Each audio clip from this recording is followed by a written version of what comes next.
What's up, TikTok and YouTube? This is your girl Janae from Janae's House of Beauty, and I came to do a slight tutorial on doing a 27 piece. I kind of had this laying around the house, and I decided to use what I had. I was a little bit overwhelmed from all the lace fronts and decided to give my hair a little bit of a break from the got to be glued. It was kind of breaking me out because I wear it so much. So you'll see me in this video actually doing a 27 piece to do a pretty much of a different and a change. Now I actually did upload doing the stocking cap method, which I used Wonder Bond to kind of like lay everything down and adhere the stocking cap to my actual hair. But it kind of got lost in the algorithm, so we don't know where that is. So only thing I have right now is just the actual laying the tracks of the 27 piece. And as you can see, I'm pretty much done with the half part or the back part of this style. But I pretty much had a tough time with doing this 27 piece, and my nails were so long. I kind of had to keep the nails and the glue from adhering to each other. And you know how 27 pieces, they have that little curl to them, and you have to be careful when you lay it down that curl doesn't get stuck up under the actual track. And you'll see me using spritz out of my spritz bottle to adhere each track every time I lay it. The pump did not work on my actual pump it up or my spritz, so I just took it and took 2 fingers and added it to my finger and still applied it to each track, and then I put my blow dryer on it just to make sure that I didn't have any slippage and my tracks were completely adhered to the bonding cap. Like I said, I don't have the video, but I used got to be glue all around my edges just to make sure that it was kind of like the naked cap, the ones that we use for our lace fronts. That way you really wouldn't see it up under my 27 piece. Then I went back with my razor comb, and before I finished my top, I cut the back a little bit lower to get like a guide so I can flatten everything out here. You'll see me just flattening and shaping everything up. I did have my clippers from last year that I used for my big chop, and I just kind of like went in the back with the number 7 guard and cut everything just a little bit lower. I'm trying not to cut things out of whack. That's why I had my guard on there. And you'll see me just going through here and making a little bit of mold and shape before I begin the top process. I was thinking about getting rid of them, but I didn't. I kept them. Once I did my shaping and molding process to my back, pretty much a guide. I'm still going to go back and cut down some of the hair in the back. I started doing the front top piece. I decided to do the blonde on the top. That way it's not like too blonde, but it still gave a pop to it.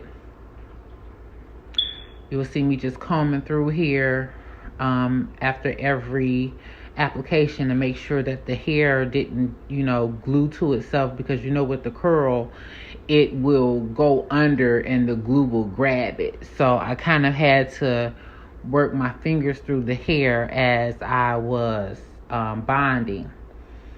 I made a mistake there and added the glue to the top part. I don't think this process would actually work because I had blinds, so I dealt with more of the bleeding from the actual glue between the blind, because I didn't have any clear hair glue at the time. Sorry, I'm using what I got, and I only have the black bonded glue. So I went back to applying the glue directly to the track because I didn't want to see any bleeding at the top of the blonde hair, and you can see any black bulges.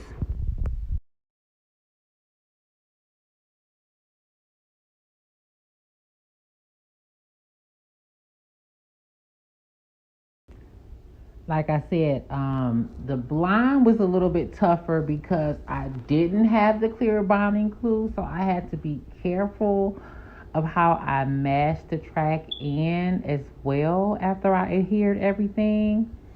I didn't want a big patch of black glue at the top. Like, okay, girl, who did your hair? You know, they left a patch of glue at the top of your head. We really didn't want that.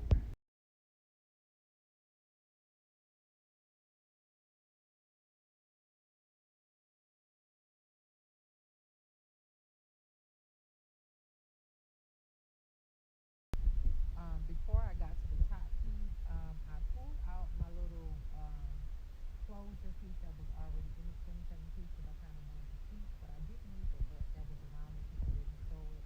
So you'll see me cut the netting part off so that I'll be able to add it directly to the lace front and not have a bunch of net sticking out of my 27 piece.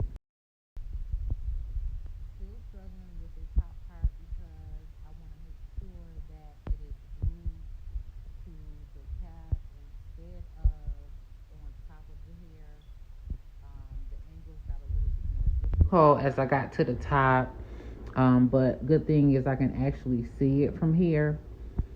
I'm just going to play with it and make sure that it is swerving the correct way and continue to blow dry until I got to this little piece. I'm just working my way up to the center part. And before I got completely done, I opened up the little piece. I'm going to cheat and use a little piece that was in the 27 piece.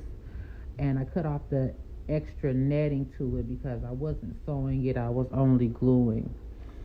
Add a couple more tracks, and once I was satisfied that I could add my piece to it, I began to glue it down as well.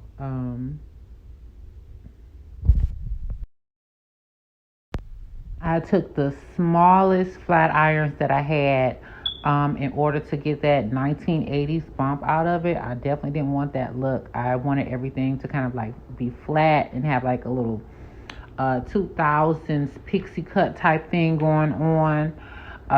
So I kind of like flattened those over my eyes to make sure that everything was coming together. I'm pretty impressed how well it held up with the flat irons. I was having a tough time kind of like angling it forward with the flat irons, but I eventually achieved the style that I wanted because I was going for a pixie cut and as natural as I could. Everybody knows that it's a 27 piece, but I still wanted to look as natural as possible. But this video took me so long, and I'm sitting here cutting the front parts of the bang to make sure that it's angled correctly. Um, you'll be able to see in my next clip of my video coming up the final look with all my makeup and whatnot, just to show you what it looks like. But this is ultimately my final look. Stay tuned for my next video.